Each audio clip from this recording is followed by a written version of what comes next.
कड़ाके की ठंड का कहर लगातार बना हुआ है और अब ये ठंड लोगों की जान ले रही है। पिछले महज 15 दिनों में ठंड से 44 बेघरों की मौत हो चुकी है। ये आंकड़े डराने वाले हैं। आपको बता दें, हमारी टीम ने दिल्ली के कई रैन बसेरों की हकीकत जानने की कोशिश की, जहां तस्वीर सरकारी दावों से बिल्कुल अलग नजर आई। नमस्कार, मैं खुशी चौधरी और आप देख रहे हैं एबीपी लाइव। एबीपी की टीम जब दिल्ली के अलग अलग रैन बसेरों में पहुंची तो हालात बेहद चौंकाने वाले मिले। पड़ताल में सामने आया कि कई रैन बसेरे नशेड़ियों और चोरों के अड्डे बन चुके हैं। गरीब और जरूरतमंद बेघर लोग यहाँ चाकू, ब्लेड, लूटपाट और मारपीट के डर से रुकने से कतराते हैं। नतीजा ये कि कई लोग खुले आसमान के नीचे ही रात गुजारने को मजबूर हैं। एक समाजसेवी ने गंभीर जानकारी साझा की है और बताया कि दिल्ली पुलिस की रिपोर्ट के मुताबिक पिछले 15 दिनों में ठंड से 44 लोगों की मौत हो चुकी है। उनका कहना है कि ये आंकड़े सरकारी लापरवाही की पोल खोलते हैं। देखिए जरा आप भी और सुनिए वहाँ के हालात। अभी जो दिल्ली पुलिस की अगर आंकड़ों की माने तो इसमें टोटल 71 नंबर दिल्ली पुलिस की वेबसाइट पर रिफ्लेक्ट हो रहा है। इसमें से 44 नंबर ऐसा है जो जिसके शरीर पे कोई चोट के निशान नहीं आए या इसके शरीर पे किसी प्रकार का चोट का निशान नहीं है, जो मतलब मानी इसकी मौत नेचुरल या ठंड की वजह से होने का उसका मुख्य कारण माना जाना चाहिए।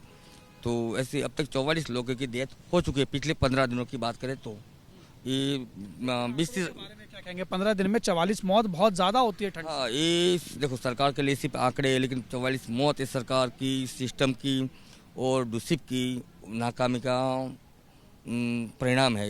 निजामुद्दीन फ्लाईओवर के नीचे बने रैन बसेरे में रह रही महिलाओं ने बताया कि खाने में कभी छिपकली, कभी बाल निकल आते हैं। खाना ठीक से नहीं मिलता, लेकिन मजबूरी में यहाँ रहना पड़ता है ताकि बच्चों को ठंड ना लगे और वे बीमार ना पड़े। महिलाओं का कहना है कि रैन बसेरे में हर तरफ से ठंडी हवा आती है, बारिश होती है तो ऊपर से पानी टपकता है, कंबल भीग जाते हैं। सफाई के नाम पर दिन में सिर्फ एक बार झाड़ू लगती है, बाकी सफाई उन्हें खुद करनी पड़ती है। कई लोगों ने बताया कि मजबूरी में बाहर सोना पड़ता है। आधे से ज्यादा लोग इसलिए बाहर रहते हैं क्योंकि रैन बसेरों में चोरी चकारी और नशेबाजी आम है।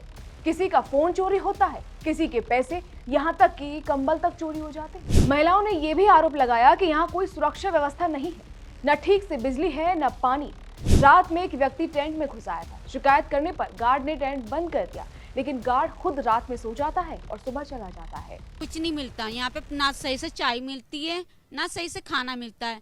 खाने के अंदर चुपकली मिलता है, गोबर मिलता है, बाल निकलता है इतना लंबे लंबे, चूहे के चट्टी निकलती है। खाना सही से ही नहीं मिलता है यहाँ पे। यहाँ सेफ्टी भी नहीं है भैया, नहीं है सेफ्टी। रात को गार्ड आते हैं, वो बाहर जाके बैठा रहता है। कुछ होती यहाँ पे। यहाँ खाना बनाते थे, वो भी खाना बनाना दूसरा करते, लेटरिन के पास जाके खाना बनाते हैं हम लोग। यहाँ पर शौचालय साफ सुथरा है आप लोग? नहीं, शौचालय एक बार साफ होता है, पूरी रात गंदा रहता है। अभी भी गंदा ही है, जाके देखो। वहाँ भी कुछ ऐसे लोग जाते हैं ना, चक्कर में फंस जाता है। दारूबाज वाला, नशेड़ी, अगर हम मानते हैं चलिए सो भी जाए तो कोई ब्लेड वाला है तो कोई चाकू वाला है, तो किसी से बात करना भी अच्छा नहीं लगता है। रैन बसेरे छोड़कर बाहर सो रहे लोगों ने बताया कि वे नशेड़ियों और हिंसा के डर से अंदर नहीं जाते। उनका कहना है कि सेफ्टी मिले तो वे जरूर रैन बसेरे में रहेंगे। लोधी रोड स्थित रैन बसेरे में रह रहे लोगों ने बताया कि Jawaharlal Nehru stadium red light के पास बने रैन बसेरे में 45 से 50 साल की महिलाओं का सामान फेंका गया और उनके साथ मारपीट की गई, जिसके बाद वो डर के मारे कुछ भी बोलने को तैयार नहीं है।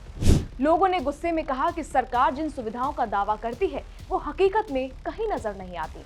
कंबल गंदे हैं, गद्दे भी साफ नहीं हैं और प्रचार में दिखाई गई सुविधाएं जमीन पर मौजूद नहीं हैं।